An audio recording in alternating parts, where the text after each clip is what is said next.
Okay, so we have some people who I know will be arriving a little bit later this evening. So Beth, I'm going to let you take care of admissions, and Ben Bennett has agreed to handle our timing this evening so we can make sure that we get through our agenda. We have a number of things on the agenda, so, and possibly some other things from community members who are here. So welcome everybody. It's been a month break and I have almost forgotten how to do this. So I apologize if it doesn't go smoothly, but we'll get through it.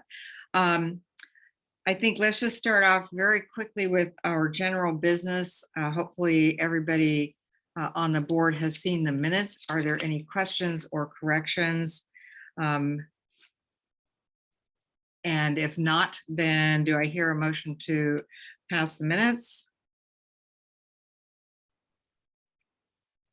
Okay, thanks, Joe. And somebody seconded. I don't know who that was. Second.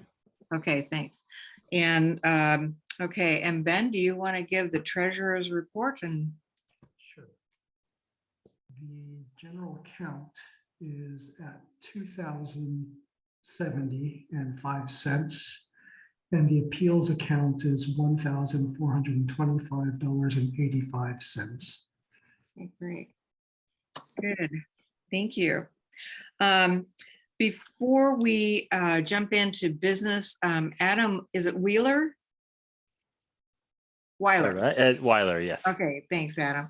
Adam Weiler asked to speak this evening briefly, so I'll give you a couple of minutes, Adam, to ask questions or talk about what you want to talk about, because I know you have something important to say. First off, we've been in the neighborhood for 2 years. We're over on 2nd, right by Mayfair Park. Yeah, the little pocket park. Look, I love the neighborhood. We love the neighborhood here, and we've put down roots, as you can see. I'm wearing one of those roots right now. Here's another root. You know, we go to David Rogers Park almost on a weekly basis. It is frightening and a little angering to see how many dogs run by that park within feet of a child's playground. So I thought I'd reach out to Councilmember Lewis and discuss about an off-leash dog park. I didn't realize the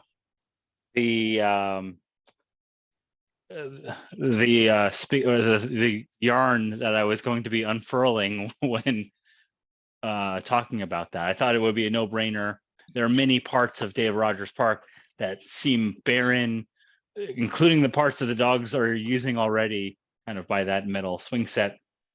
Thought it would be a layup, but apparently there's some other stuff here. So I would love to.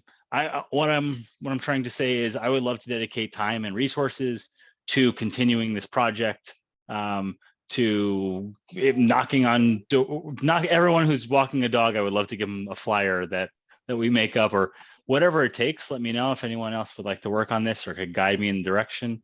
I have little time, but I make up for it with effort. So that's it. Thanks for letting me talk.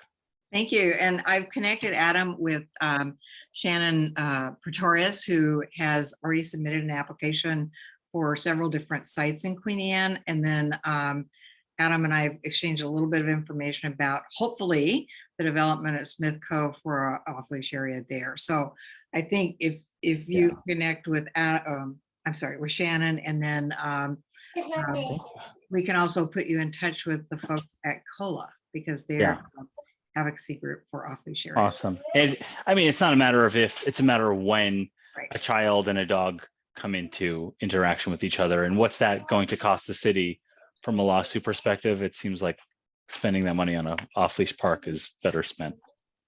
There you go. Thank you. Okay. All right, and I look forward to joining future meetings and seeing you around the neighborhood, and I'm gonna go put this little one down to bed. Thanks, okay, everybody. take care of those roots. All right, bye. Thank you, Adam. Okay. The next thing on our agenda is the upcoming board election and annual meeting, which is going to be September 21st, 7 o'clock. We have a number of people stepping away from the board this time, and 4 candidates who have expressed an interest in running for election. So I hope everybody shows up and votes. Jasmine's here, and I think she's prepared to sort of spearhead the electronic voting that we did last year, the last several years, and that's going to be our method going forward. So are there any questions about that particular meeting or anything about the election process? No questions. Oh, Karen, are you? Yeah, how many board members are we losing? we will lose, let's see, I think we'll net one, 2, 3, 4, 5, 6, 7 are leaving, and 3 are running for re-election, and then 1 person from the community at large. So we'll have fewer board members. When I was elected onto the board, it was in a special election, like a couple months after. Are we looking at doing something similar with the bylaws? Or in a later month after this one to fill the rest of the vacancies? We can discuss that. I have my own opinion about it because we are going to be in this next year looking at the bylaws and sort of how the council is organized and that sort of thing. I don't know that I mean, we can have up to 22 board members plus the chairman. So there's nothing that says we have to have a full 22 board members. I'll let people who have been on the board speak for themselves, but I think there are other people who sort of share my view that the board is very large, and there are ways. I mean, I think the important thing is how do we get people in the community engaged without them necessarily having to be on the board per se, because really that's kind of just showing up at meetings. So anyway. Ask one more question. Yeah. Are we losing any chairpersons of committees? Yes, we are. Bob Kettle is stepping off. So Really?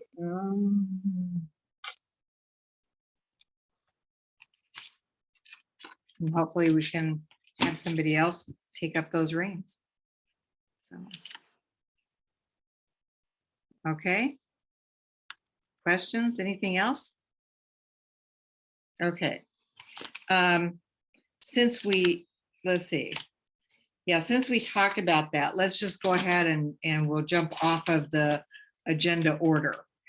So I'm going to recognize the people who are leaving. So the people who are stepping away from the board are Creighton Carroll, Josh Daniel, Ben Friedman, Marina Alvarez, Laurel Thacker, Bob Kettle, Margaret Okamoto, and that's it. So those people are stepping down. The 3 people who are running for re-election are Jessica Jezik, Nicole Friedman, it is now, Don Harper, and then Tyler Crone, who ran for state legislature, is also running for a seat on the board. So those are the people that we are losing.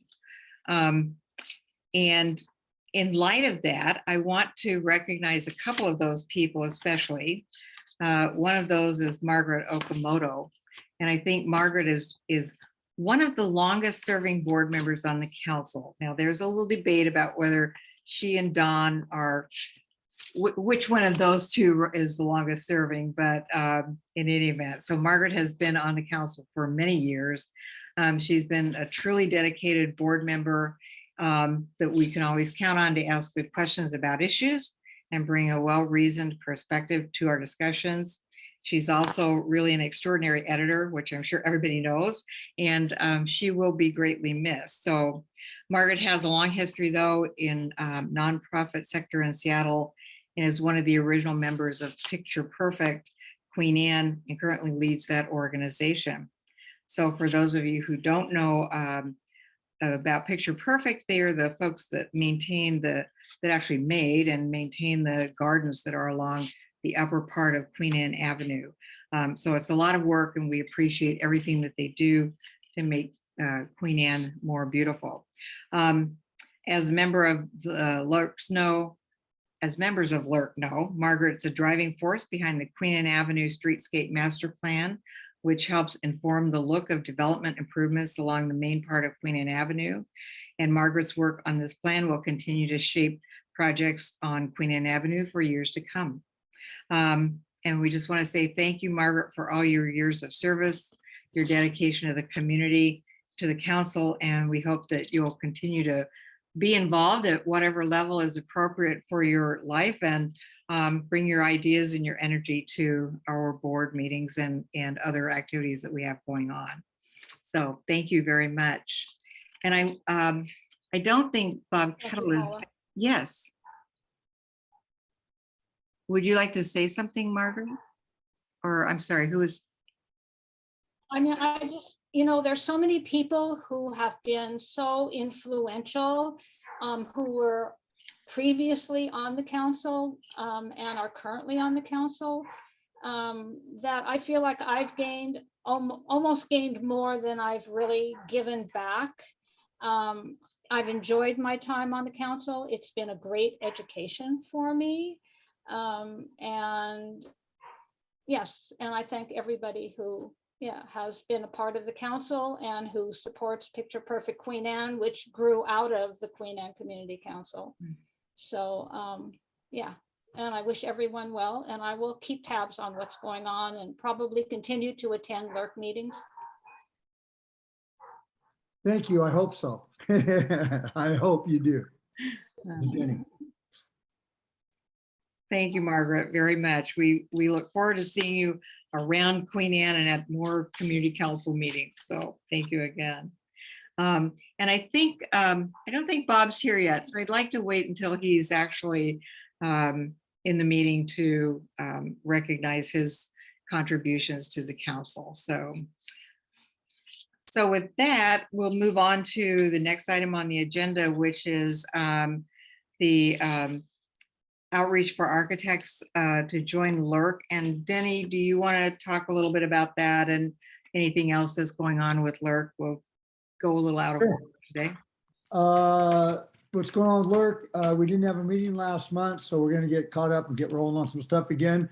I did touch base. There aren't anything new to really update you on the existing buildings that we've been working on. They're still going through the permit processes. We still tend to be finding more and more ADUs and so forth that are being converted to kind of minimize them, and they're popping all over the place. So we're still working on that. So that's kind of a quick update on that. If you might have seen, Paula sent it out already. We've been working on trees and trying to save trees, and we make it somewhat reasonable to at least slow it down. So the city has put in a new tree service provider registry that is going to require any person that is going to be doing tree service in Seattle to be registered through them so that they can keep their fingers on it and set the rules and try to save a few more trees, or at least don't have it quite so wild where people are just cutting them down on weekends and so forth and so on. So we'll see how that goes. Hopefully they hold true to their word, because we'd like it to not, it should affect everybody, but we also want it to affect the developers as much as it would be us residential, users that have trees. So hopefully they put the pressure on both sides. That would make it a fair, but we'll see how that goes. At least they stepped up to the plate and they're trying to do something to save some more trees, which we need. Paula, do you want to add anything to that? That's pretty cut and dry, but. It is, and I posted in the chat a link to the new rules regarding the tree service providers. It'll be in the newsletter as well, and it's on the website. So in any event, and it goes into effect November 1st. So it's actually fairly immediate. So if you're having any kind of major pruning or trying to remove a tree or something, there's going to be a list of providers that you have to choose from and a process that they have to follow, including posting notices. So just be aware. So, Yeah, one quick thing I might add is one of the rules is you can't take any more than a third of a tree away at a time. So, there's gonna be cheaters that take a third and a third and a third or whatever they have to do, but hopefully it'll just slow some of our removal of trees down. and hopefully it applies to city lights since they seem to butcher the trees, but Yeah, exactly. Exactly. The other thing I could add is I'm still planning on having a meeting on the third Monday of this month, so please join us. And we'll get rolling again because we took off last month. okay. Thank you. Mhm. Okay, so anything else for Lurk or questions for Danny? Deborah, you have something. Yeah, I just want to say kudos to the city of Seattle. I'm not sure how well publicized it was, but they actually did a program where you could request up to 3 trees. And there was a lotto and they gave you all the sections. And I was lucky. I asked for one. I got to pick my tree and they've come and measured and done everything. So I'm really excited to be getting a red maple on Ray Street. So not a red maple, a red oak. So for the future. So I was really quite shocked, and they're providing you with everything, training, and now I kind of wish I would have asked for 2, but I thought maybe that would be overdoing it. I want to make sure other people got an opportunity, but I won the lotto. So yay for the city of Seattle and putting more trees in our neighborhood. Where did you hear about that, Deborah? I get notices from City of Seattle automatic, and it just came up. I read it and I sent a note out, and I can't remember the name of the gentleman. I'll find his name that's been doing all this work and send it to you. But you're right. I had a dead tree and they did a survey and they said, oh, you'll probably need a permit. And I said, look, this tree's dying. No, but none of the little trees ever showed. And so he actually told me how to take it out, to get it out, because it was a small thing. And anyway, I'll send you his address. I thought other people knew about it. I wish I would have shared, but I get notifications from the city of Seattle on land, trees. It's just a general daily news thing. Okay, well, that's great to know. I'm glad to hear that they're actively pushing for some more trees. Yeah. Okay, good. Okay, good. Okay, so moving right along, I received something from Seattle University from their graduate student of Masters of Nonprofit Leadership Program. And so they have graduate students, and they said it's not an internship, so we won't call it an internship, but that sounds like what it is. In any event, so you could apply for a graduate student to work with your organization doing any number of things, but you had to write a proposal for some things that graduate student could do. So the executive committee, and we had a very short window to submit this application. So we put together an application for a graduate student to possibly help us. They would, I believe December to March was the time period that they would be working with the council, and there's certain oversight required and guidance and that sort of thing, of course. But anyway, so hopefully we'll have somebody who can work with us on, any kinds of issues, and we have a whole bevy of things they can be involved in. So we will know, I think they said in November, if I remember. I don't remember the date they were gonna let organizations know. But any questions about that, or? No, okay. We've already talked about people who are stepping away from the board. I'm gonna propose that in October we have a planning meeting for the board members at that point, once we have all of the newly elected people and those who are still on the board, so that we can plan what our activities will focus around for 2023. Some things will be ongoing, and then we may have some new things that we want to have different focus groups work on. And I see that as a good way to get people from the community involved who may not be on the board, but can still be involved in a focus group. Let's see, I did check with Seattle Pacific University, and they have a classroom that we can use to meet in, and it has facilities that I believe will accommodate a hybrid meeting.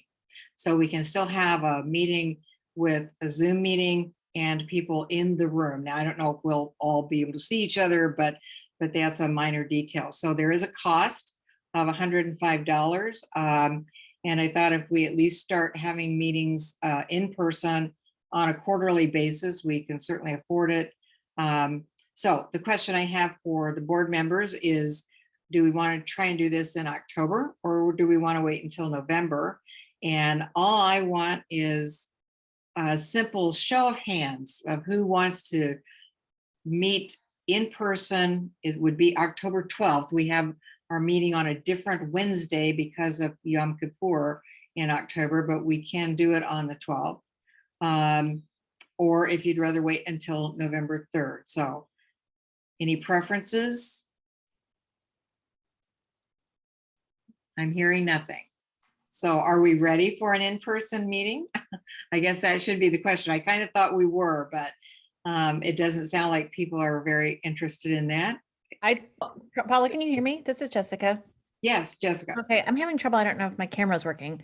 But I'm all for like a quarterly meeting in a hybrid situation starting November. Okay. Okay, so 1 November. That's just a personal thing because I have travel in October. Okay, no problem. I won't be here in October either, but Okay.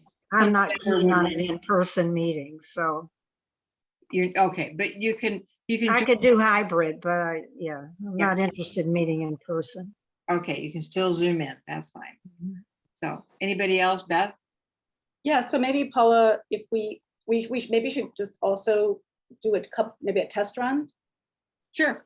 We So, can do if we offer November, we could just do it, not even October as a test run, but just use the next couple of weeks to at least get out there and make sure we know what we're doing. So Yep. It may take us a couple weeks to figure it out. Well, I think, So I would vote for November, and then just having a little team of people to be like in remote situations to make sure we know what we're doing. yep, sounds good. Don? Yeah, I'm for November 3rd. Okay, great. Okay. Anybody else who has a really strong feeling about it? Otherwise, we'll go. There's Okay. there's a chance I can't make November, but I'll do what I can to make it. Oh, October would be better for me. This is Joe. Oh, Joe, I'm sorry. I can't see you. There you are. Yeah. Okay. Okay. This is Deborah. I'll be in Lisboa on a conference for another board, so in November, so doesn't Okay. work. And I can't call it Zoom in, sorry. So you just won't be here is the point. Okay. No. Okay. All right. Okay, well, we'll go down to SPU and make sure that we can drive this bus and do a little test run, but I think that it probably should work. It may not be the ideal thing, but I know some people do want to have meetings in person. And but I still think we also get probably more people who can participate through virtual meetings just because it's easier to attend without having to travel. And sometimes people are doing back-to-back meetings too, so. So October is the meeting in which we elect officers, right? It is, yeah, Sorry, I won't be here, but okay, okay, whatever. okay, so you'll be gone. Okay, got it. Okay, Well, no, I actually might be here. What's the date? October 13th, or 12th, I mean, 12th. No. Okay, okay. Okay, so we'll go with November. Next up, Don, I'm gonna let you talk about closures and updates and all that good stuff. All right, so let's see, the community center, what I got word is there's still limited programming there, which sort of means that pretty much for most for drop-in use, it's closed. Lifelong rec, for some reason, isn't happening. So it's probably might just be daycare and stuff, but they call it limited programming. It's going to be open through September. And I love parks now. He says, somewhat facetiously, is that they may start to close in October, or and at the very least start preparing to close. They actually don't have a close date yet. So that means they don't have a start date. The project manager never got back to me, and so I'll keep kind of on that gentleman. I did have to go to the head of the department to get that answer. So hopefully we'll get the project manager who should know what they're doing. But yes, someday, some month, and probably this year, it will close and be closed for 9 to 12 months. On the Big How, on the play field, which I think I've mentioned before, that's a $1.2 million project, that it looks like they're going to open up the field in early to mid-October. But what it really depends on is whether the field will be ready, right? Because they're going to have to reseed it. It's got to grow. It's got to do its thing, right? It's got to be ready. So that's the word on that. And Smith Cove Park is still just full of, I don't even know what to call it anymore. They're just, I don't know what we're doing. Did anyone see the budget for yes. So Smith Cove Park is kind of underfunded from what they said it would take to build phase 1, at least in Bruce Harrell's proposition, Bruce Harrell's, and he's not funding the phase 2 at all. So we'll just have to see how that plays out. I know that both Paul and I are still working on trying to get some community involvement back into the discussion of the design of the park. We're not looking for big tweaks. We're looking for small ones. But they, so far, those are the emails they do not answer. So, but we're proceeding. We're moving forward. We're going to get an answer. That's it. That's it for parks. So just a quick question on the lighting project. So the lighting project actually will be done and then they'll reseed the field. Okay. I thought that was actually going to take longer. So that's good news. Yeah, no, it was a 3 to 4 month project. Okay. Yeah. Don, could you remind us what they're doing at the community center? What's the scope of that project? Well, it's kind of a long scope. I'd have to look it up, but it's some structural earthquake. You remember there's a kitchen there that they kind of use for for feeding. Well, they're doing some things in there to increase it. They're going to clean up the bathrooms and kind of fix those. It's near as I can tell, it's about a $4 million that they're throwing at this thing. I think it's $4.2 million. So what they're trying to do is, I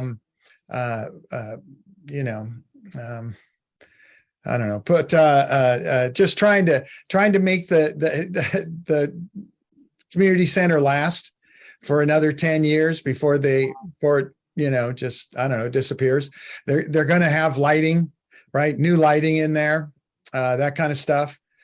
But it's not what we're looking, it's really what we need is a $20 million either tear down or total remodel. 25 million, I think was the number. That's really what the community center needs. It's actually becoming one of the oldest ones in the system. And it's also one of the busiest. But they're not going to satisfy a lot of our needs, but they'll fix up a few things. So there's actually a link in the chat. It's good. Queen Anne Community Center Stabilization Plan is what it's called. And there may be a few more things that aren't on that laundry list that they've added, but I'm not sure. So anyway, that's the project right now. And again, that'll be in the newsletter, the link and everything. And it's also on the website under the Parks Committee page. And I believe the pool is reopening, right? Soon or has already? It opens on the 19th. I'm sorry? It opens on the 19th. Oh, They've started to put notes on people's cars who park in the parking lot from the apartment buildings. Oh, that's right. So to remind people that they'll be opening up and please don't park there. But yeah, Okay. Anything else on parks? Hey, Don, I'm reporting for Little Howe. Little Yes. Howe's turf still needs a lot of work, and currently there's 2 dogs off leash on Little Howe. So there's your update, current update from Little Howe. I like it. I like it. We like the infield reports. Do you know what I'm saying? This is what we're doing. I was going to say that, God, why can't I think of anything anymore?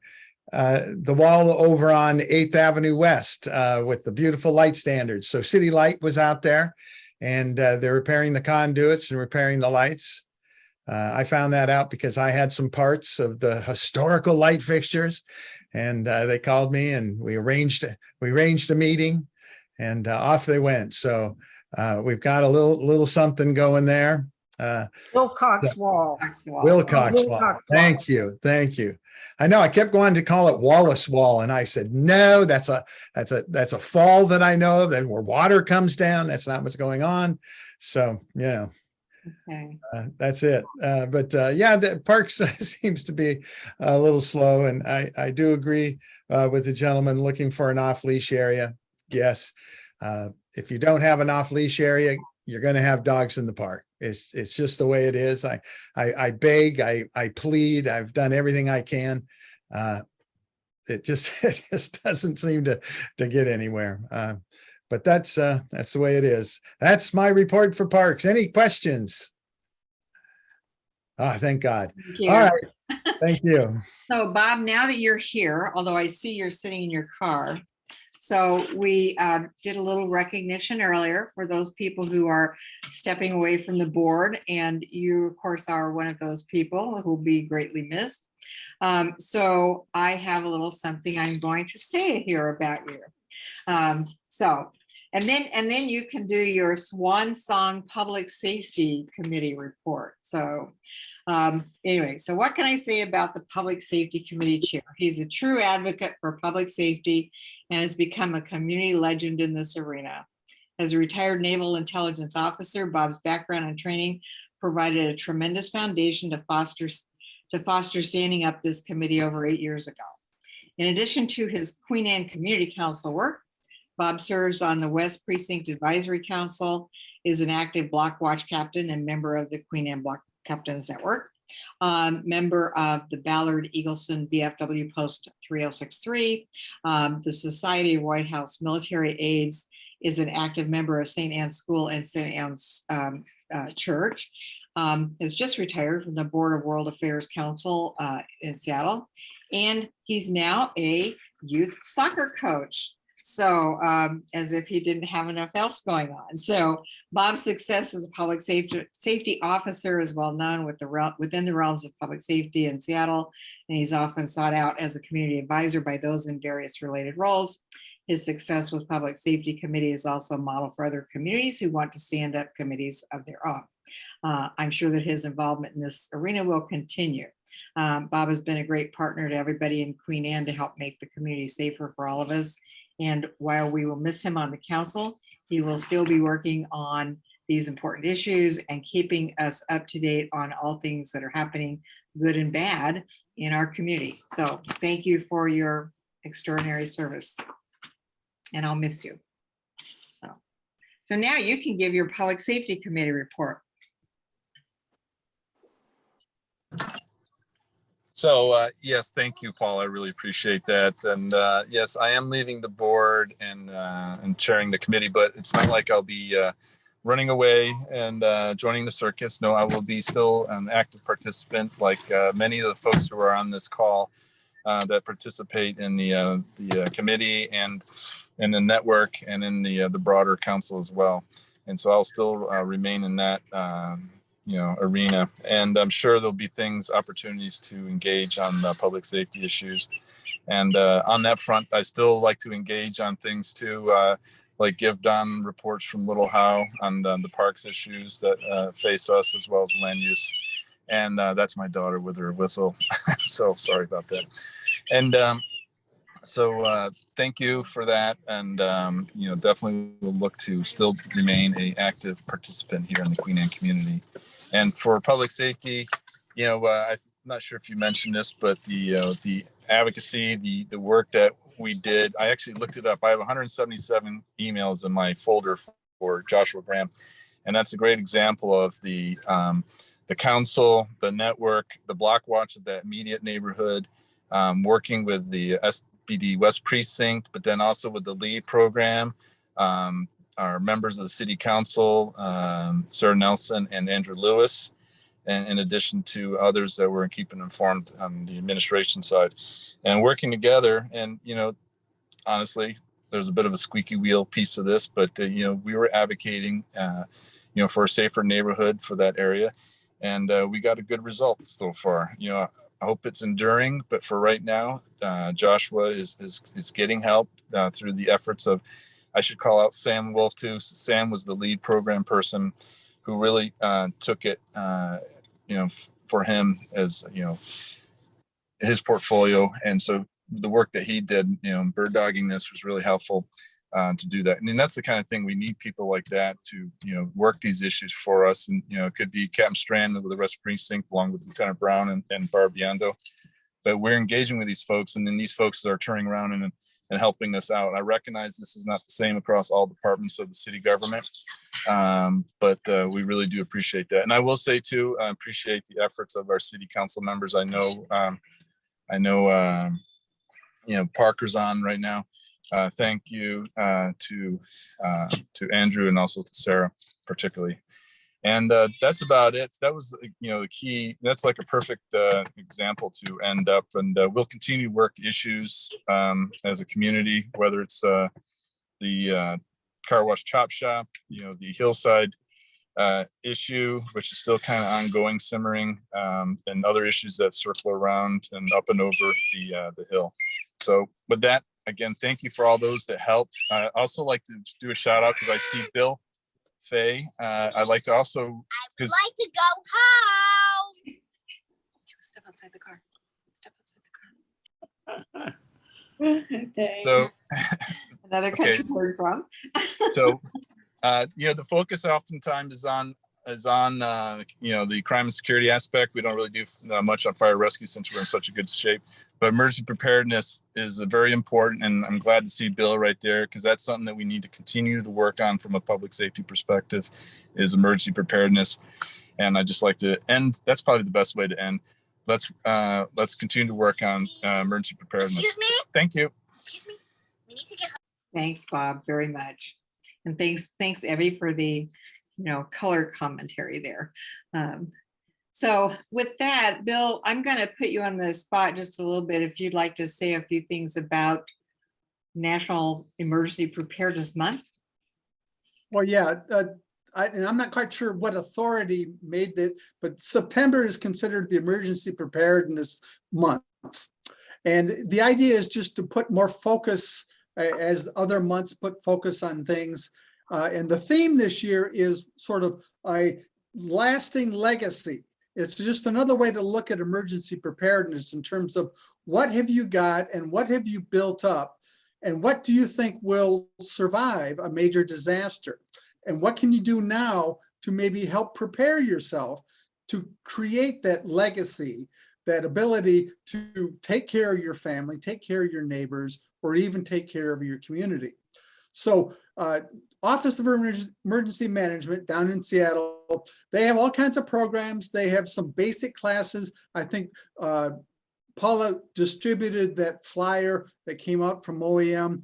Basically, they're talking about basic classes as well as individual classes about taking care of yourself, as well as learning certain skills in terms of how to maybe fight fires or work together. And of course, I can always circle back to the HUB program, which I'm intimately involved with, and the HUB neighborhood hubs all across the city.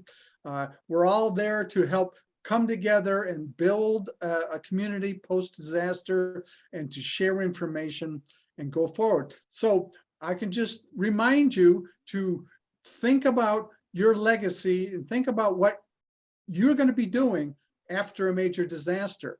And so then maybe you can start thinking about getting the right things in line, whether it's a communication plan, food and water, or just getting your documents together so that you can know where they're at and have them accessible, and having everything put together, especially within your family as well as your neighborhood.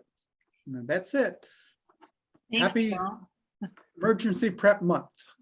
Thank you. And actually, I posted some links on the website for some of these things that are coming out of OEM and the Hubcaps group. So there are some classes that you can do virtually or in person. And then the Hub Captains group is also doing a step-by-step preparation kind of thing. So they're issuing, I don't know if it's one a week or what, but anyway, so kind of check out the website. It's under the Public Safety Committee folder, and you'll see different things for emergency preparedness appearing there. So it is important. It's easy to not think about it until after the fact, but after the fact is often too late. So Josh, you got your hand up. Yeah, I wanted to say that thanks to Bill speaking up about emergency preparedness and Bob often coming back to this, I started trying to educate myself on what I needed for my family. And in addition to organizing documents and prescription medicines and things like that, I started looking at, okay, we need, X amount of food, X amount of water, shelter, and so on. And personally, I started to get a bit intimidated by the long lists and trying to manage it all. So I started looking into companies that provide like kits.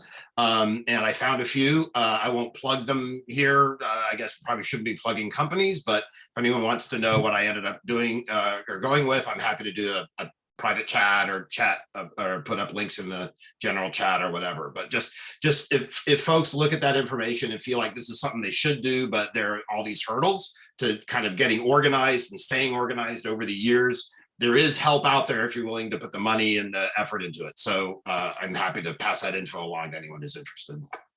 Right. Yeah, that's a good idea. Thank you, Josh, because you can build your own, or you can actually buy some prepared kits that have a lot of the stuff in them that you need.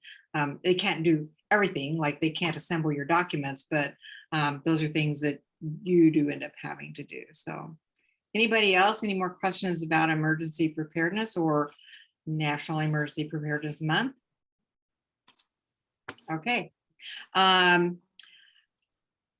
Let's see, the next thing on the agenda is that the city of Seattle has agreed to phase out gas leaf blowers. So if you have been a advocate for that effort, it's paying off. I think the city itself by 2025 will no longer be able to use gas powered leaf blowers.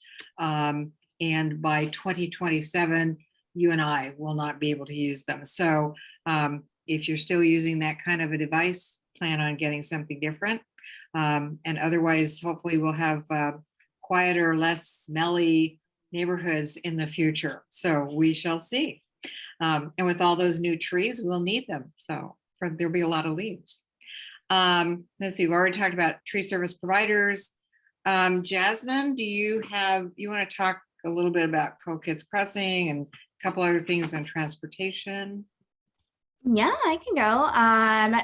First things first, we did not have a transportation meeting in August with the recess, but definitely down to have another meeting or our September meeting. Just trying to pull up the calendar for that date off the top of my head. But third Thursday is when we have our meetings. So that would put it at the 15th of September. And then going over to Co-Kids Crossing, that has unfortunately been delayed. Construction won't begin until the first half of 2023 is the latest update.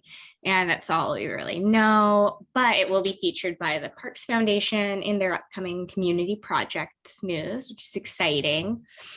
And then another major thing is in the world of transportation is that public transportation all across Washington is free for youth riders 18 and under. With an Orca card, young folks can get a free Orca card to help with that transition. And it's not just like buses and trains and whatnot. It includes the ferries as well, which is really exciting. But yeah, so all across Washington, 18 and under, thanks to the Move Ahead transportation package. Any questions, comments, concerns, queries? I see Sharon. Hi. What are we going to do about all the RVs on Nickerson? Who's doing anything? What are we going to do? Oh, I heard you were working on it, but we're getting more and more. So. I know we are. We are. I've reported them every which way I can. And my only hope is that Seattle Pacific University, now that they're getting ready for classes to start again, I noticed that they have a whole bunch of stuff set up today. It looks like maybe orientation or something. So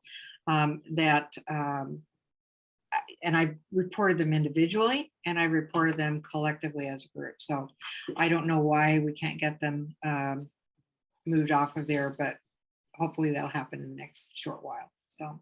Can we write Do you have any updates in terms of the safe RV lot so that folks have a safe place to go if housing is an I don't barrier, Parker? Do you? I don't know if that's the city or if that's King County Regional Homelessness. Sorry, can you repeat that? I was curious if the Safe Lots RV program, I know it was originally funded by the city council, even though I don't think it got implemented. I guess my question is, since Sharon's asking about RVs, if there is a program standing up that provides safe places for folks in RVs to go. I don't know of anything directly from the city, but I'd be happy to check in with both Jacob and Camila. I'm not sure if it would fall under more of a public safety issue. I do know that our office has been trying to bump a lot of concerns that we've been hearing about with SDOT, though. Hey, But yeah, I'd be happy to look into it for y'all. Jasmine and Parker, Lehigh might be able to be a resource for that. Yeah, absolutely. Okay, good. Thank you. And you'll probably hear from me because I'm not getting a response from SDOT or Seattle Public Utilities either. They were doing cleanups, but they're not addressing this particular group for some reason. So anyway. I see Beth's hand too. Oh. Yeah, so when Parker came on the call, which was great to have him here, we did agree there's going to be some questions that he would raise, and we'll follow up with the thank you. And while we can follow up with it in our notes and our minutes and stuff. So this is definitely one of them. There's going to be it's a loaded question with lots of resources. So Jasmine, thank you for asking that. Yeah. And we will follow up as we agreed with Parker so that they're not on the spot to answer everything. But thank you. Yeah. Councilmember Lewis will be joining us on our October 12th meeting.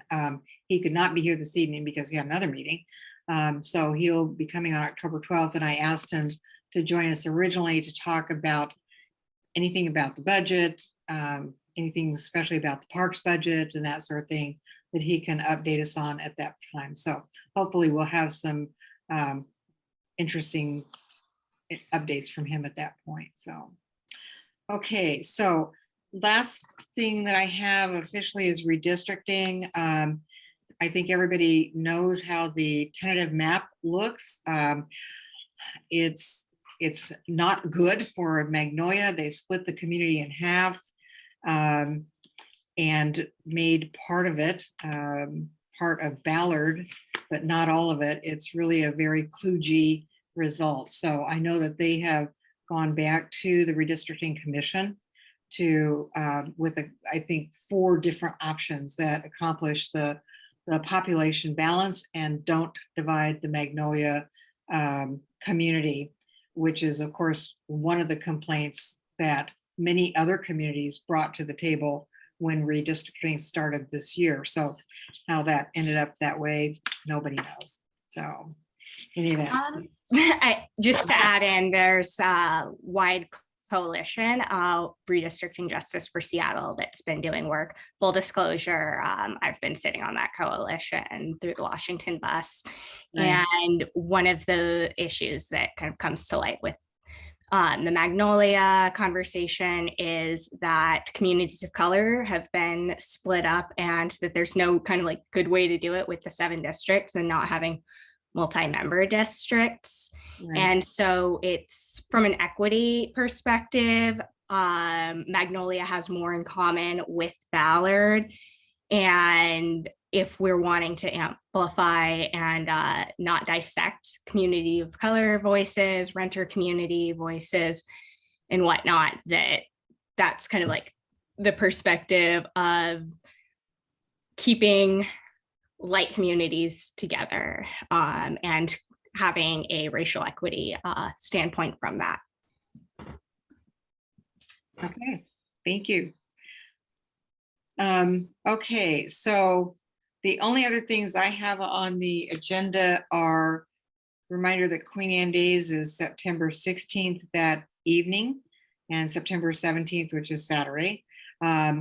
We could use some volunteers at the end of the day on Saturday to help take down tables and chairs. If anybody is planning to show up for the evening for the beer garden and the music, and you want to hang around for about 45 minutes or so and help us put things away in the community center, that'd be great. And I think that's actually all I have. Is there anything else that anybody would like to add to this evening's conversation? Paula? Yes, Denny. I realize I forgot to mention what we were doing about architects after, I don't think I mentioned it. So it'll be quick. I just gonna say that Lurk is talking to a couple different architects about either being part-time or joining Lurk. So we're working on that right now. And we may even have as many as 3, but 2 for sure. So we are working on that now, and I can report more probably during my meeting in a couple of weeks, and for sure next month. Great, thank you. Laura Jenkins is here, and Laura, you have your hand up, so you may want to say something from Department of Neighborhoods. Yes, thank you, Paula. Hi, everyone. I'm Laura Jenkins. I'm a community engagement coordinator with the Department of Neighborhoods, in case we haven't met yet. And I just wanted to mention 2 quick things. Thank you for giving me the space, Paula. I'm going to paste in the chat last month. You may have already seen this, but just wanted to make sure people knew about it. Mayor Harrell announced that our interim director, Greg Wong, was being moved to the mayor's office as a deputy mayor. And so now we have an acting director, Sarah Morningstar, who she's been with our department for a while and has been deputy director for a while, but now she's our acting director. So just wanted to mention that leadership change. There's more information in the chat about that if you're interested in learning more. And then I also wanted to mention too that the city announced today that there's going to be some drop-in centers available for school-age children because of the strike that's going on right now. And so I put the link for that in the chat in case anyone's interested in more information on that. It looks like it's at some of the different community centers. The closest one, I was just glancing at the list, and I think the closest one to Queen Anne is the Ballard Community Center. So just wanted to mention that. Thanks, Laura. Yeah, I've got that notice too, and we'll have a link in the newsletter. It was kind of long and complicated to try to read. So anyway, yeah. Thank you. Thanks for everything you do for us. Okay. Anything else? Are we good? Then we will meet again in October 12th, virtual meeting. We also have our election in between then, of course, the September 21st. So join us then. On the 12th, we'll elect officers, and we'll be moving ahead into 2023. Thank you, everybody. You. Good night. Everyone. Thank you.